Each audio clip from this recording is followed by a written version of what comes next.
بسم اللہ الرحمن الرحیم۔ السلام علیکم ورحمۃ وبرکاتہ۔ اربل کردستان عراق سے علی اور ریان کے ساتھ اس بار پھر جمعۃ المبارک اور رمضان کے پہلے جمعہ کے مبارک کے ساتھ آپ کی خدمت میں حاضر ہیں، اس دعا کے ساتھ کہ اللہ تبارک و تعالی ہمیں بار بار جو ہم تذکرہ کرتے ہیں، بار بار جو ذکر کرتے ہیں، صرف ہماری زبان تک ہی نہ رہیں بلکہ ہمارے دل اور دماغ بھی اس چیز کو تسلیم کریں۔ جو ہم پڑھتے ہیں، اپنے رب کا کلام پڑھتے ہیں، اس کی تعریف کرتے ہیں اور اس کے بتائے ہوئے احکامات کا ذکر کرتے ہیں، اس سوچ کے ساتھ کہ ہم اپنی یاددہانی کراتے رہیں اور بار بار تذکرہ کرتے رہیں تاکہ اللہ تبارک و تعالی ہمیں عمل کی توفیق عطا فرمائے اور ہماری بخشش کا ذریعہ بن جائے۔ آج پہلا رمضان المبارک کا جمعہ ہے اور یہ عزت، عظمت اور فضیلت والے دن میں سے ایک دن ہے۔ اللہ تبارک و تعالی نے ہمیں پھر یہ موقع عطا فرمایا۔ آج ہمارا موضوع ایمان اور احتساب ہے۔ انشاءاللہ العزیز اس موضوع کی طرف جائیں گے۔ پہلے شروع کرتے ہیں تلاوت قرآن پاک سے، اور آج علی احمد ہمیں ترجمہ سنائیں گے اور ایان احمد ہمیں قرآن پاک کی تلاوت سنائیں گے۔ سورہ والضحیٰ کی کچھ آیات آپ کے سامنے۔ ایان احمد۔ اعوذ باللہ من الشیطان الرجیم، پناہ مانگتا ہوں اللہ تعالیٰ کی شیطان مردود کے شر سے۔ بسم اللہ الرحمن الرحیم، اللہ کے نام سے شروع کرتا ہوں جو نہایت مہربان اور ہمیشہ رحم فرمانے والا ہے۔ والضحى واللیل اذا سجى، قسم ہے چاشت کے وقت کی اور قسم ہے رات کی جب وہ چھا جائے۔ ما ودعك ربك وما قلى، آپ کے رب نے جب سے آپ کو منتخب فرمایا آپ کو نہیں چھوڑا، اور نہ ہی جب سے آپ کو محبوب بنایا ہے ناراض ہوا ہے۔ وَلَلْآخِرَةُ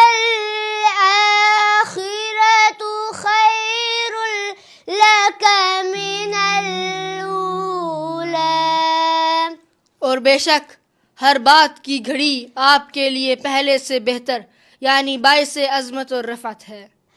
وَلَسَوْفَ يُعْطِيكَ رَبُّكَ فَتَرْضَىٰ، اور آپ کا رب عنقریب آپ کو اتنا کچھ عطا فرمائے گا کہ آپ راضی ہو جائیں گے۔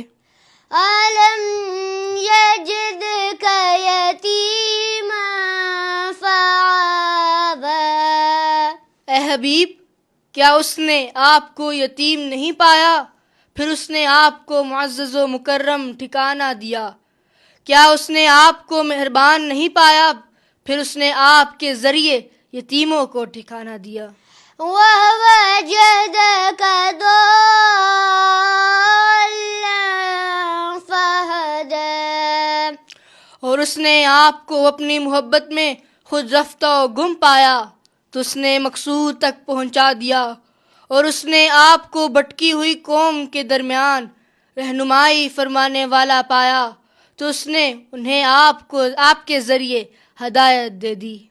وَوَجَدَكَ عَائِلًا فَأَغْنَىٰ، اور اس نے آپ کو وصال حق کا حاجت مند پایا تو اس نے اپنی لذت دید سے نواز کر ہمیشہ کے لیے ہر طلب سے بے نیاز کر دیا۔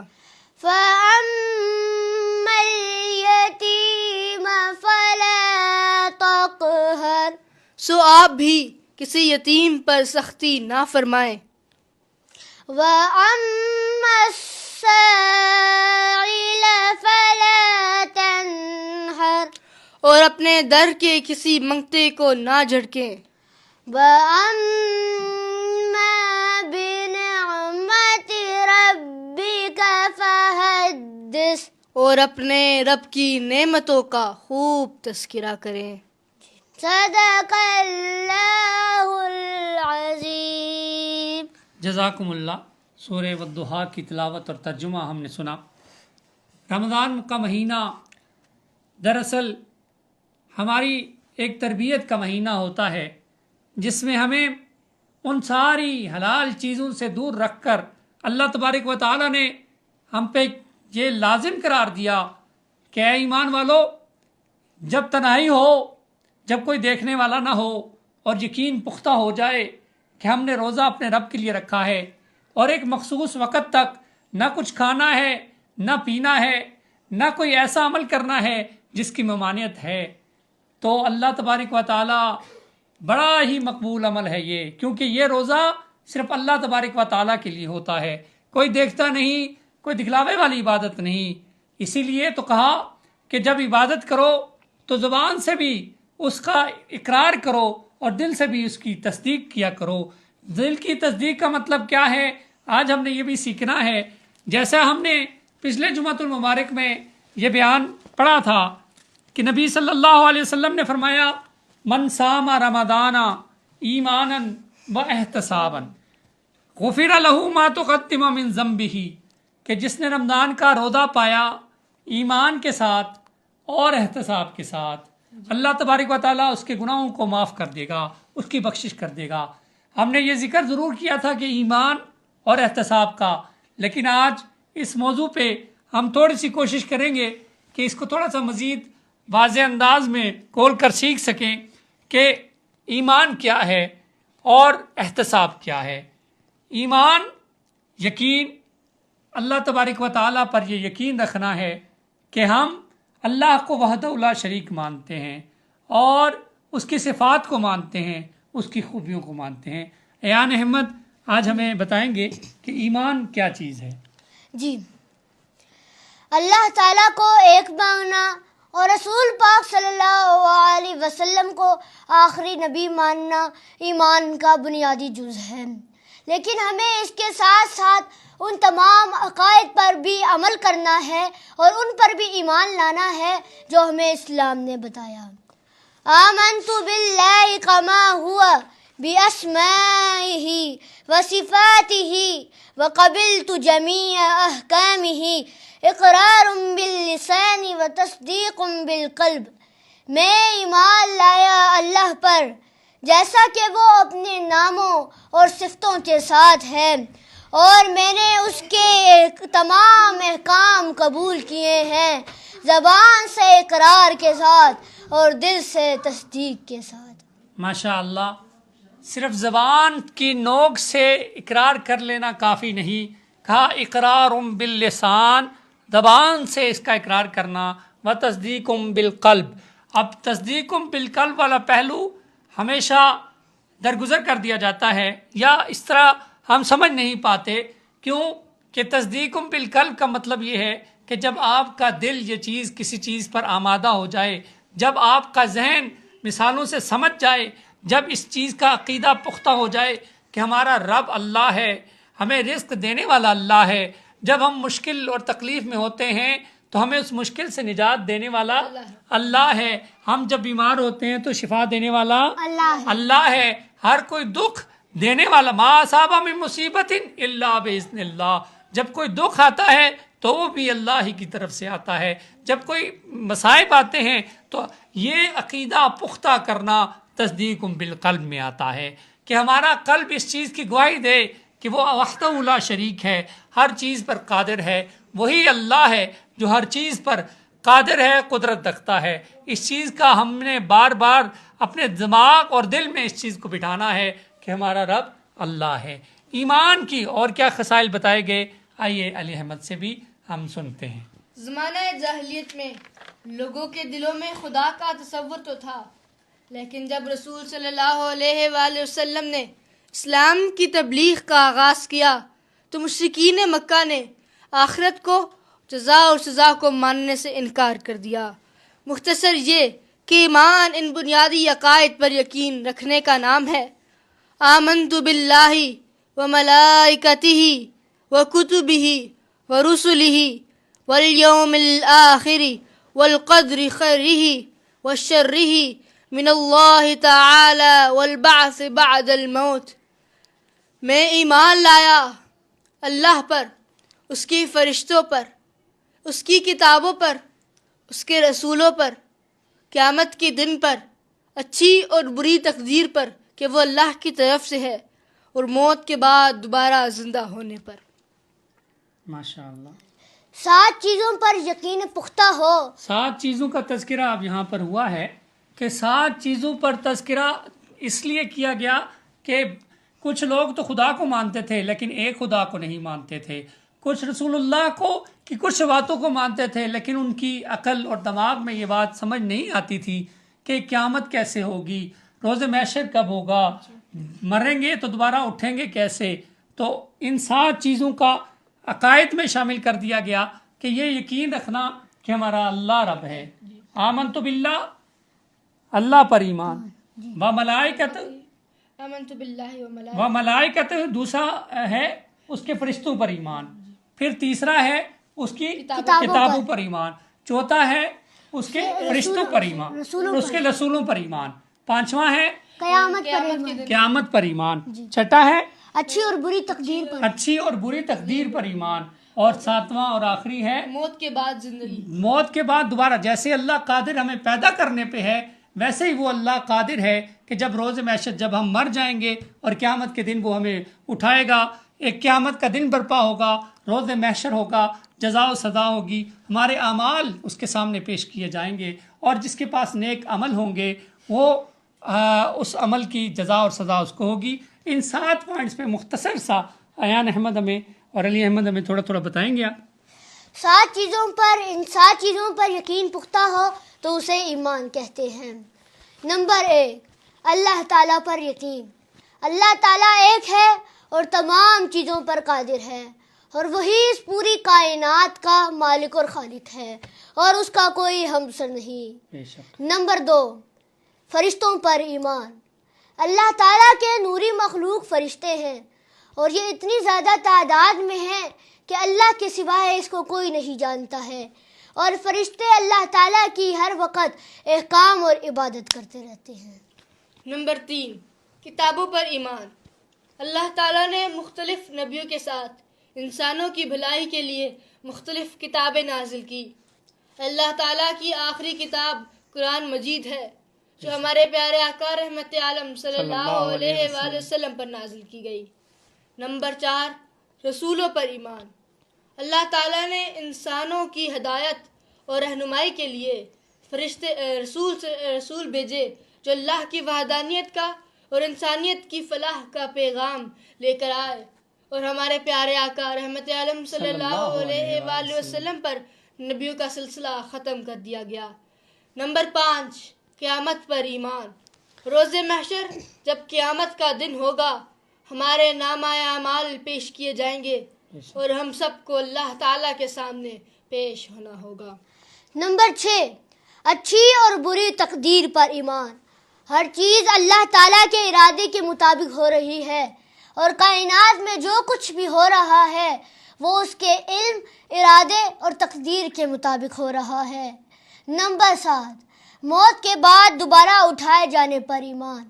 جیسے کہ وہ اللہ ہمیں پیدا کرنے پر بھی قادر ہے، وہی اللہ ہمیں مرنے کے بعد دوبارہ زندہ کرنے پر بھی قادر ہے، اور ہمیں مرنے کے بعد دوبارہ زندہ ہونا ہے۔ بے شک۔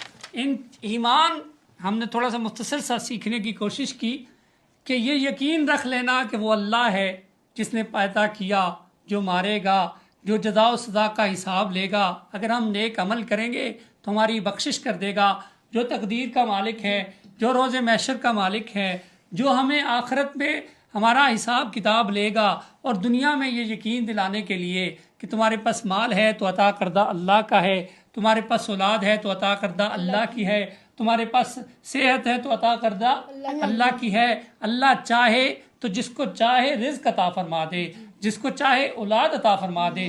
یہ بار بار بار تذکرہ کرنے کا مقصد یہ یقین پختہ کرنا، اور اس کو دل سے بھی اور عقل سے بھی ماننا ہے کہ اللہ ہی ہے، ہر چیز پر قادر ہے۔ اور قرآن پاک کا تذکرہ ہم بار بار اسی لیے کرتے ہیں، اسلام کا تذکرہ کرتے ہیں کہ من و عن، اسلام کو ایسے ہی ماننا ہے جس سے حکم ہے۔ ایسا نہیں کہ اپنی مرضی کی چیزوں کو دل سے لگا لیں اور اپنی مرضی کی چیزوں کو جو مرضی سے خلاف ہوں ان کو چھوڑ دیں۔ کسی نے خوب کہا کہ بدلے گا زمانہ لاکھ مگر، بدلے گا زمانہ لاکھ مگر قرآن نہ بدلا جائے گا، بدلے گا زمانہ لاکھ مگر قرآن نہ بدلا جائے گا، ہے قول محمد قول خدا، ہے قول محمد قول خدا، فرمان نہ بدلا جائے گا۔ ڈرو خدا سے ہوش کرو، ڈرو خدا سے ہوش کرو، کچھ مکر و ریا سے کام نہ لو، ڈرو خدا سے ہوش کرو، کچھ مکر و ریا سے کام نہ لو، یا اسلام پہ چلنا سیکھو، یا اسلام کا نام نہ لو، یا اسلام پہ چلنا سیکھو، یا اسلام کا نام نہ لو، کہ صرف اپنے مقاصد کے لیے، اپنی ضرورت کے لیے، اپنی معاملات دنیا طے کرنے کے لیے آپ اسلام کا تو نام لیں، لیکن جب اسلام کے لیے قربانی دینی پڑ جائے، جب اسلام کے لیے اپنا گھر بار چھوڑنا پڑ جائے، جب اپنی آواز کو بلند کرنا پڑ جائے، تو وہاں ہم مصلحت سے کام لیں۔ نہیں، یا اسلام پہ چلنا سیکھو، یا اسلام کا نام نہ لو۔ تو ہم نے پہلا حصہ کہ جس نے ایمان کے ساتھ رمضان کو پایا وہ تھوڑا سا سمجھنے کی کوشش کیا، باقی تفسیر اور باقی ڈیٹیلز تو ہم علماء سے سیکھتے ہیں اور سیکھتے بھی رہیں گے۔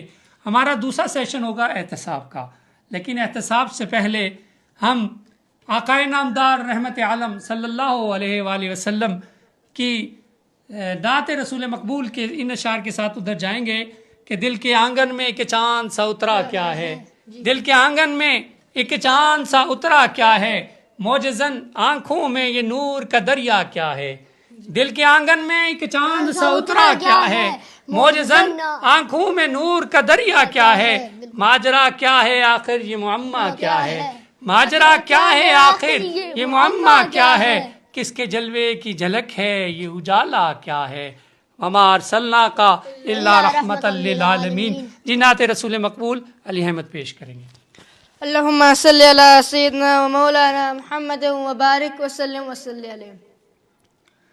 نہ کہیں سے دور ہے منزلیں، نہ کوئی قریب کی بات ہے، نہ کہیں سے دور ہے منزلیں، نہ کوئی قریب کی بات ہے، جسے چاہے اس کو نواز دے، جسے چاہے اس کو نواز دے، یہ در حبیب کی بات ہے، جسے چاہا در پہ بلا لیا، جسے چاہا اپنا بنا لیا، جسے چاہا در پہ بلا لیا، جسے چاہا اپنا بنا لیا، یہ بڑے کرم کے ہیں فیصلے، یہ بڑے نصیب کی بات ہے، نہ کہیں سے دور ہے منزلیں، نہ کوئی قریب کی بات ہے، وہ بھٹک کے راہ میں رہ گئی، یہ مچل کے در سے لپٹ گئی، وہ بھٹک کے راہ میں رہ گئی، یہ مچل کے در سے لپٹ گئی، وہ وہ کسی امیر کی شان تھی، یہ کسی غریب کی بات ہے، وہ کسی امیر کی شان تھی، یہ کسی غریب کی بات ہے، نہ کہیں سے دور ہے منزلیں، نہ کوئی قریب کی بات ہے، نہ کہیں سے دور ہے منزلیں، نہ کوئی قریب، نہ کہیں سے دور ہے منزلیں، نہ کوئی قریب کی بات ہے، جسے چاہا در پہ بلا لیا، یہ در حبیب کی بات ہے۔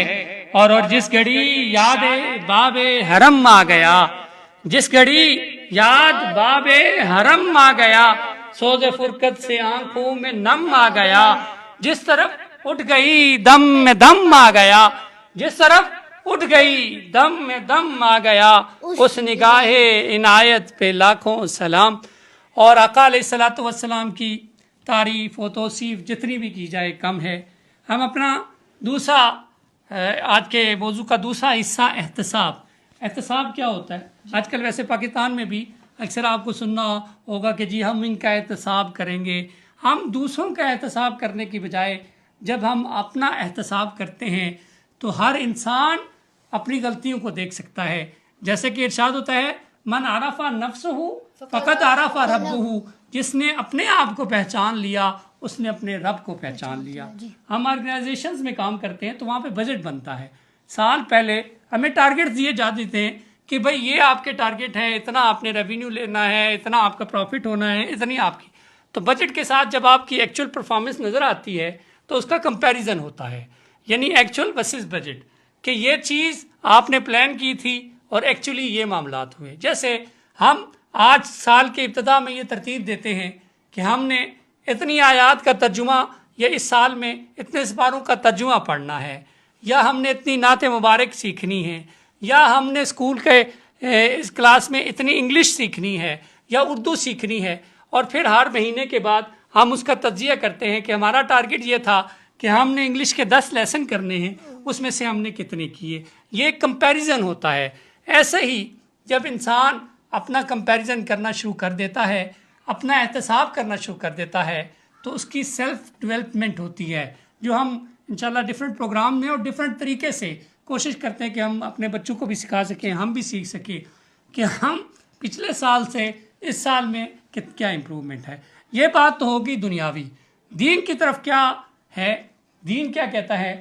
دین کہتا ہے کہ آپ نے جو نیکی کی اپنا محاسبہ کیجئے، اپنے گریبان کے اندر جھانک کے دیکھیے کہ جو نیکی کی ہے اس میں کیا خوشنودی ہے، اس میں کیا آبجیکٹو ہے، اس میں کیا نیت ہے۔ اگر نیت ہماری دنیا کو دکھلانے کی ہوگی کہ آج میں نے روزہ رکھا اور بعد میں جا کے بتاؤں گا کہ میرے اتنے روزے ہو گئے ہیں، میں بڑے روزے دار ہوں، اگر مسجد جاتے ہیں نماز پڑھتے ہیں، یہ نیت ہوگی کہ دنیا والے دیکھیں گے اور مجھے کہیں گے کہ نمازی ہے۔ اگر حج کرنے جاتے ہیں اور کوئی کہے گا یہ حاجی ہے، اگر ہمارا کوئی بھی عمل دکھلاوے کے لیے ہوگا تو یاد رکھیے گا کہ وہ عمل ہمارے منہ پہ دے مارا جائے گا۔ احتساب کی تعریف کی طرف چلتے ہیں۔ تو احتساب کیا چیز ہے؟ علی احمد آپ ہمیں بتائیں۔ احتساب کا مطلب جائزہ لینا، جیسے کہ ارشاد ہوتا ہے من عرف ربہ فقط عرف من عرف نفسہ فقط عرف ربہ، جس نے اپنے آپ کو پہچانا اس نے اپنے رب کو پہچانا۔ حکیم لقمان رحمۃ اللہ علیہ نے کسی نے پوچھا کہ آپ نے حکمت اور دانائی کہاں سے سیکھی؟ تو کہنے لگے نادانوں سے۔ جب وہ کوئی نادانی کرتے تو میں اپنے اندر دیکھتا، اپنے آپ کا محاسبہ کرتا کہ کیا میرے اندر یہ عادت پائی جاتی ہے، اور اگر میرے اندر وہ عادت پائی جاتی تو میں اسے فوراً چھوڑ دیتا۔ جی، خود احتسامی کا کامیابی کی پہلی سیڑھی ہے۔ اس کے ذریعے سے ہم یہ پتہ لگا سکتے ہیں کہ ہمارے اندر کیا کوتاہیاں ہیں اور اس پر نگاہ رکھ سکتے ہیں۔ اپنے اخلاق و کردار کو سنوار سکتے ہیں، لاپرواہی کی عادت سے جان چھڑا سکتے ہیں۔ خود احتسابی سے محروم شخص ترقی کے منازل طے نہیں کر سکتا، کیونکہ وہ اپنی کمیاں اور کوتاہیوں کو نہیں پہچان سکتا۔ اس کی وجہ سے وہ اپنی اصلاح نہیں کر سکتا، اور بار بار غلطیاں کرنے کے بعد بھی وہ دوبارہ وہی غلطی کرے گا۔ ہمارا دین اسلام ہمیں خود احتسابی کا درس دیتا ہے۔ اس کی بنیادی عقائد میں سے ایک اہم عقائد قیامت کے دن کا ہے، جس کو ہم دوسرا نام خود احتسابی کا بھی دے سکتے ہیں۔ اس عقیدے کا مقصد یہ ہے کہ ہم اپنے اعمال پر نظر رکھیں، وقتاً فوقتاً اس کا محاسبہ کریں اور دیکھیں کہ کیا ہم اللہ کی مرضی کے بغیر تو نہیں چاہ رہے، اور اگر ایسا ہے تو اللہ سے توبہ کریں، اس کی طرف رجوع کر لیں، ورنہ آخرت میں ہمارے ہر ایک عمل کا حساب لیا جائے گا۔ حضرت سید عمر رضی اللہ تعالیٰ عنہ نے فرمایا، حساب لیے جانے سے پہلے اپنے آپ کا حساب لے لو، کیونکہ وہ شخص جس نے اپنے آپ کا دنیا میں محاسبہ کر لیا، قیامت کے دن، آخرت کے دن اس کا حساب آسان لیا جائے گا۔ محاسبہ اصل میں ہوتا کیا ہے؟ اپنا تجزیہ کرنا، کسی بھی کام میں اپنی ججمنٹ کرنا، اپنا انالیسس کرنا کہ ہم نے جو کام کیا ہے کیا وہ جو معیار مقرر تھا، جو سٹینڈرڈ تھا، کیا اس سٹینڈرڈ پہ پورا اترتا ہے۔ جیسے ہم نے آج کا تذکرہ ہے روزہ ایمان کے ساتھ اور احتساب کے ساتھ رکھنا، کیا ہم نے وہ حقوق ادا کیے روزہ رکھ کر؟ ہم نے کہیں حقوق العباد تو پامال نہیں کیے، روزہ رکھ کر کہیں اللہ کے ساتھ نافرمانی تو نہیں کی، روزہ رکھ کر کہیں ماں باپ کے ساتھ نافرمانی تو نہیں کی، روزہ رکھ کر کہیں عزیز و اقربا کے ساتھ کوئی بد اخلاقی تو نہیں کی، روزہ رکھ کر پڑوسیوں کو تکلیف تو نہیں پہنچائی، روزہ رکھ کر کسی کو دکھ تو نہیں دیا۔ یہ سارے معاملات کا ہم نے احتساب کرنا ہے۔ بھوکے پیاسے رہنے کا نام نہیں، روزہ احساس کا نام ہے کہ ہم اگر آج ایک حدود اور قیود اللہ کے بتائے ہوئے طریقے کو اپناتے ہیں تو ساری زندگی اس کو ہی ہم نے فالو کرنا ہے، اس کی پیروی کرنا ہے، کیونکہ ہمارا رب اللہ ہے۔ اور محاسبہ صرف دین میں ہی نہیں، دنیا میں بھی ضروری ہے۔ اپنی اصلاح کرنے کے لیے ہم نے دیکھنا ہے، کاروبار ہو، روزگار ہو، آپ کا اخلاق ہو، آپ کا کردار ہو، تقریر ہو، تحریر ہو، حقوق و فرائض ہوں، دوستی دشمنی ہو، محبت اور نفرت ہو، کوئی بھی چیز ہو، الحب للہ والبغض للہ ہو، مرض ہو یا شفا ہو، نیکی ہو یا بدی ہو، غرض ہر کام میں اپنا محاسبہ ضروری ہے۔ اور جب یہ محاسبے کی عادت پہلے دن سے آنا شروع ہو جائے گی تو بندے میں عاجزی آئے گی، وہ اللہ کے حضور گڑ گڑا کے پھر دعائیں کرے گا کہ اے اللہ جو حق تو نے دیا ہم وہ تو نہیں کر سکے، لیکن ہم نے کوشش کی کہ ہم سے کوئی حق تلفی نہ ہو جائے، ہم سے کوئی رشتہ داروں کے ساتھ بد اخلاقی نہ ہو جائے، ہم یتیموں کا مال نہ کھا لیں، ہم ریاکاری نہ آ جائے، ہم جھوٹ نہ بولیں۔ یہ ساری چیزیں جب ہم تجزیہ کرتے ہیں ہر دن کے حساب سے، ہر ہفتے کے حساب سے، ہر مہینے کے حساب سے، ہر سال کے حساب سے، تو پھر ہمیں محسوس ہوتا ہے کہ یہ جگہ ہیں جہاں کمیاں ہیں اور ان کمیوں کو ہم کیسے دور کر سکتے ہیں۔ جی ہاں، آپ کیا کہتے ہیں؟ جی، انسان کو اپنے ہر عمل کے لیے جواب دہ ہونا ہے، اور انسان خطا کا پتلا ہے۔ بجائے اس کے کہ اپنی نیکیوں پر غرور کیا جائے اور دوسروں پر تنقید کیا جائے، آئیے کہ اپنے اعمال کے اندر تبدیلی لائیں اور اپنے عمل کے اندر تبدیلی لائیں اور اپنے اندر عاجزی پیدا کریں، اور روزہ اس کی بہترین مشق ہے۔ خود احتسابی کا عمل ہمیں یہ احساس دلاتا ہے کہ ہمارا ہر عمل اللہ کی رضا اور خوشنودی کے لیے ہونا چاہیے، نہ کہ دنیاوی نمود و نمائش کے لیے۔ وفی انفسکم افلا تبصرون، میں تمہارے اندر ہوں، تم کیوں نہیں دیکھتے؟ جیسا کہ واصف علی واصف صاحب نے فرمایا کہ عبادت غرور پیدا کرے تو مارے گئے، برباد ہو گئے، اور گناہ عاجزی پیدا کر جائے تو شکر ہے بچ گئے۔ گناہ، دیکھیں یہ بڑی زبردست بات کی کہ عبادت غرور پیدا کر دے۔ جس عبادت میں گھمنڈ آ جائے، جس عبادت میں یہ آ جائے کہ میں متقی پرہیزگار ہو گیا ہوں۔ ایک واقعہ مجھے اسی سے یاد آ گیا، حکیم لقمان ہی کا تھا۔ حضرت حکیم لقمان ایک وقت سحری کے وقت اٹھے، تہجد کے وقت اٹھے، آپ تہجد کی نماز پڑھنے لگے تو ساتھ میں اپنا بیٹا بھی، ان کا حکیم لقمان کا بیٹا بھی جاگا اور وہ بھی نماز پڑھنے لگا۔ تو نماز پڑھتے پڑھتے اس نے ادھر ادھر نگاہ دوڑائی، ادھر ادھر دیکھا تو دیکھا کہ لائٹیں بند ہیں، لوگ سو رہے ہیں. تو اس کے بیٹے نے، حکیم لقمان کے بیٹے نے کہا کہ ابا جان یہ دیکھیں ساری دنیا سوئی ہوئی ہے لیکن ہم تو ان سے عبادت کر رہے ہیں. تو حکیم لقمان نے بڑی زبردست بات کی. انہوں نے کہا اگر تم نے دوسروں کے عیب ہی دیکھنے ہیں اور اپنی عبادت پہ گھمنڈ ہی کرنا ہے تو اس سے بہتر ہے کہ تم بھی سو جاؤ. تو اس سے بہتر یہ ہے کہ ہم اپنی عبادت کا گھمنڈ کریں، ہمیں عاجزی آ جائے. کوئی بھی عمل دیکھ لیں، حج ہے، روزہ ہے، نماز ہے، صدقہ ہے، تو یہ طبیعت میں عاجزی لاتی ہے، یہ محبت کا درس دیتی ہے، محبت کا پیغام ہمیں ملتا ہے، نہ کہ ہم نفرت پھیلائیں، نہ کہ ہم ایک دوسرے پہ تنقید کریں. تو یہ خود سبھی کے آخری مراحل میں ہمیں علامہ محمد اقبال رحمۃ اللہ علیہ اس بارے میں کیا کہتے ہیں؟ علامہ محمد اقبال رحمۃ اللہ فرماتے ہیں کہ اپنے من میں ڈوب کر پا جا سراغ زندگی، تو اگر میرا نہیں بنتا نہ بن اپنا بن. اپنے من میں ڈوب کر پا جا سراغ زندگی. اپنے من میں یعنی اپنے آپ کا احتساب کر کے اپنے من میں ڈوب کر پا جا سراغ زندگی. تو اگر میرا نہیں بنتا نہ بن اپنا تو بن. آئیے کہ اس مہینے میں اللہ تبارک و تعالیٰ یہ کہ رمضان میں زیادہ سے زیادہ عبادات کریں، اپنے غریبوں کے ساتھ، مسکینوں کے ساتھ، یتیموں کے ساتھ اچھے طریقے سے بات کریں، اچھے طریقے سے پیش آئیں. آئیے کہ ہمیں اس بات کی یاد رکھنا ہے کہ ہمارا ہر عمل اپنی اصلاح کے لیے، اللہ تعالیٰ کی خوشنودی اور رضا کے حاصل کرنے کے لیے ہونا چاہیے. جی ہر عمل، انما الاعمال بالنیات، ہر عمل کی بنیاد نیت ہے، اور نیت سب کی یہ ہو کہ اللہ راضی ہو جائے. جب آپ کسی کو پیسہ دیں، صدقہ دیں، تو نیت یہ رکھیں کہ ہم عاجزی کے ساتھ مال خرچ کریں. ہم نے قرآن کی پچھلی آیات میں بھی یہ پڑھا اور سیکھا تھا کہ جب کوئی نیکی کر لیں، جب کوئی پیسہ کسی کے نہ، تو یہ احسان نہ جتلائیں. اللہ نے آپ کو دیا اور آپ نے اللہ کے دیے ہوئے میں سے خرچ کیا، نہ اللہ پر احسان ہے نہ جس کو دیا گیا اس پر احسان ہے، بلکہ احسان یہ ہے کہ اللہ نے ہمیں اس کام کے لیے چن لیا کہ ہم اس کی نیکی کے لیے، اس کی اپنی بھلائی کے لیے، اپنی بہتری کے لیے اپنا مال خرچ کرتے ہیں.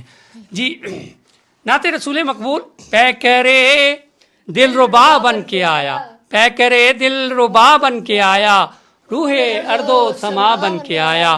پے کرے دل ربا بن کے آیا، روح ارد و سما بن کے آیا. سب رسول خدا بن کر آئے، وہ حبیب خدا بن کر آیا. حضرت آمنہ کا دلارا، وہ حلیمہ کی آنکھوں کا تارا. حضرت آمنہ کا دلارا، وہ حلیمہ کی آنکھوں کا تارا. وہ شکستہ دلوں کا سہارا، بے کسوں کی دعا بن کر آیا. نعت رسول مقبول ایان احمد سے. جی اللہم صلی علی سیدنا و مولانا محمد مبارک وسلم وسلم. در نبی پر پڑا رہوں گا، پڑے ہی رہنے سے کام ہوگا. در نبی پر پڑا رہوں گا، پڑے ہی رہنے سے کام ہوگا. کبھی تو قسمت کھلے گی میری، کبھی تو میرا سلام ہوگا. در نبی پر پڑا رہوں گا، پڑے ہی رہنے سے کام ہوگا. کیے ہی جاؤں گا عرض مطلب، ملے گا جب تک نہ دل کا مطلب. کیے ہی جاؤں گا عرض مطلب، ملے گا جب تک نہ دل کا مطلب. نہ شام مطلب کی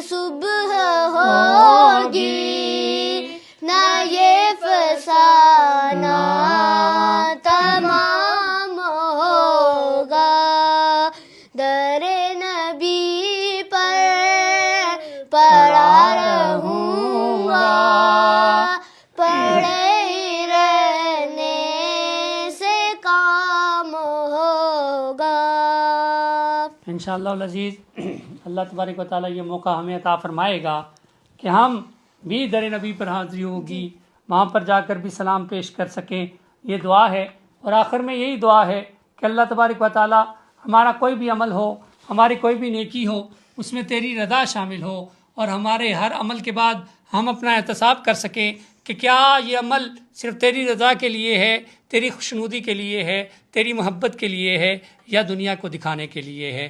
جب تک ہم میں ایمان پختہ نہیں ہوگا کہ وَمَن يَتَوَكَّلْ عَلَى اللَّهِ، کہ یہ یقین پکا نہ ہو جائے کہ اللہ پر، وَمَن يَتَوَكَّلْ عَلَى اللَّهِ، جس نے اللہ پر یقین رکھا، فَهُوَ حَسْبُهُ، پھر یقین رکھیے وہ اس کا مددگار بھی ہے، وہ اس کا حامی و ناصر بھی ہے، وہ رزق کے دروازے بھی غیب سے کھول دیتا ہے، وہ مریضوں کو شفا بھی دیتا ہے، وہ بے اولادوں کو اولاد بھی دیتا ہے، وہ آسمان سے بارش بھی نازل کرتا ہے، وہ سورج کو حرارت بھی دیتا ہے، وہ چاند اور ستاروں میں روشنائی بھی بڑھتا ہے، کہ وہی اللہ ہے، وہی ہمارا خالق ہے، وہی ہمارا پیدا کرنے والا ہے۔ آئیے کہ اس جمعۃ المبارک کی آخری اس ساعتوں میں، یہ جمعۃ المبارک رحمت کا پہلا عشرہ، آپ اس کے بعد ہمیں یہ جمعہ دوبارہ نہیں ملے گا، دوسرے عشرے کا جمعہ ملے گا، تو رب سے دعا کریں، اے اللہ ہم گناہ گار ہیں، ہم سیاہ کار ہیں، ہم خطا کار ہیں، اے اللہ جو بھی ہیں تیرے حبیب کے امتی ہیں، ہم نے اپنی سی سائی کے مطابق، اپنی سی سمجھ کے مطابق رمضان کے روزے کو رکھا، آج جمعہ کا اس جمعے کو پایا۔ اے اللہ تیرا وعدہ ہے کہ جس نے ایمان کے ساتھ، احتساب کے ساتھ روزے کو رکھا تو اس کے گناہوں کو معاف فرما دے گا۔ اے اللہ ہمارے گناہوں کو معاف فرما، اے اللہ ہماری خطاؤں کو معاف فرما، اے اللہ ہماری غلطیوں کو معاف فرما، اے اللہ آسمان سے نازل ہونے والی اور زمین سے پیدا ہونے والی آفات و بلیات سے بچا، اے اللہ شر شیطان سے بچا، اے اللہ شر حاسد سے بچا، اے اللہ شر مختر سے بچا، اے اللہ شر ارض سے بچا، اے اللہ شر ریح سے بچا، اے اللہ اپنا حفظ و امان عطا فرما، اے اللہ ہمیں بے حیائی کو دور کر دے، ہمیں اسلام کی سمجھ عطا فرما، ہمیں دین کی سمجھ عطا فرما، ہمیں حب رسول عطا فرما، ہمیں توکل اللہ نصیب فرما، اے اللہ ہم سے وہ کام لے جس سے تیری رضا حاصل ہو، یا اللہ اس کام سے باز رکھ جس سے تیرا قہر اور غضب آتا ہو، اے اللہ ہماری اولاد کو ہمارے لیے صدقہ جاریہ بنا دے، اے اللہ ہم اپنے کیے کے جواب دے ہیں، اے اللہ پہلے ہمیں نیک عمل کرنے کی توفیق عطا فرما، ہمیں اپنے بچوں کی نیک تربیت کرنے کی توفیق عطا فرما، اے اللہ ان سب کا کام کرنے کے بعد اے اللہ پھر خاتمہ بالایمان فرمانا اور ہماری بخشش کا ذریعہ بنا دینا، اے اللہ حج بیت اللہ نصیب فرما دے، اے اللہ حج بیت اللہ نصیب فرما دے، اے اللہ صفا و مروہ کی سعی نصیب فرما دے، اے اللہ ہم تجھ سے دعا کرتے ہیں، اللہ ہماری دعاؤں کو سن لے، اے اللہ جمیع انبیاء، اولیاء، صلحاء، شہداء، مومنین، مومنات، صالحین، صالحات کو اس کا ثواب عطا فرما، اے اللہ میرے والد صاحب کی بخشش فرما، اے اللہ میری والدہ کو صحت کاملہ عاجلہ نصیب فرما، اے اللہ میرے ماموں جان پھپھو جان پہ کرم فرما، اے اللہ میرے بہن بھائی عزیز و اقارب پہ کرم فرما، اے اللہ میرے دوست احباب پہ کرم فرما، اے اللہ ملک پاکستان پہ کرم فرما، اے اللہ پوری دنیا کے مسلمانوں پہ کرم فرما، اے اللہ اسلام کا بول بالا فرما، اے اللہ اسلام ہمارا دین ہو جائے، اسلام ہمارا اوڑھنا بچھونا ہو جائے، اے اللہ ہمارا خاتمہ بالایمان فرمانا، اے اللہ رمضان کی جو سعادتیں حضور نے ہمارے لیے مانگی ہیں اللہ ہمیں عطا فرما، اے اللہ ہم اپنے گناہوں کو بخشش کروا سکیں، تیری رحمت کو طلب کر سکیں اور اپنے آپ کو جہنم کی آگ سے بچا سکیں، اے اللہ ہم سے راضی ہو جا۔ ربنا ظلمنا انفسنا وان لم تغفر لنا وترحمنا لنکونن من الخاسرین، اے اللہ ہمیں خاسرین میں نہ کرنا، اے اللہ ہمیں اپنے نیک بندوں میں، ابرار بندوں میں، متقی بندوں میں ہمارا خاتمہ فرمانا۔ اللہم صلی علی سیدنا و مولانا محمد وعلی آل سیدنا مولانا محمد وبارک وسلم وصلی علیہ۔ آپ کے دعاؤں کے طلبگار علی اور ریان آپ سے اجازت چاہتے ہیں، اللہ حافظ۔ پاکستان پاکستان زندہ باد، پاکستان زندہ زندہ باد۔